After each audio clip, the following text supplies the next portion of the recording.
No dia 18 de fevereiro, o nosso não foi ignorado, mas dessa vez, o nosso não vai ser ouvido.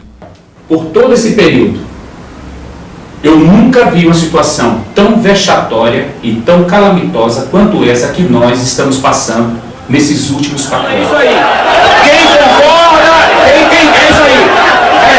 Quem não concorda do lado esquerdo, é isso aí! Quem concorda é pra cá, quem não concorda é pra cá. Beleza? Ok, vamos agora tirar foto. Aí, calma.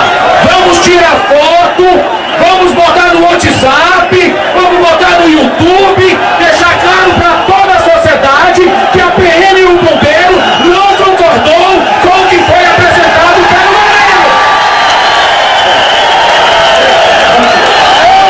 A partir de agora, nós teremos, resista tudo, tira foto, Adriano, tira foto.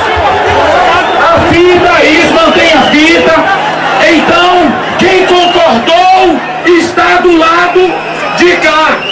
Quem não concordou, levanta a mão e... Então, por maioria absoluta, as categorias policial e bombeiro não concordaram com a proposta apresentada pelo governo. É disso que nós precisamos. Uma categoria forte, como nós vimos que nós somos. Precisamos de uma associação única, forte, séria, rica e que apoie, que não pense só nos interesses dos diretores e dos seus presidentes.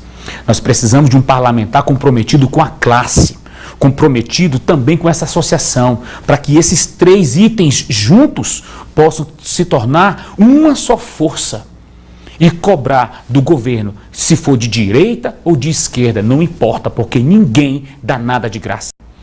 Dia 5 de outubro não é só votação. Dia 5 de outubro é o dia de dar o troco. E quero dizer uma coisa para você. Você é praça.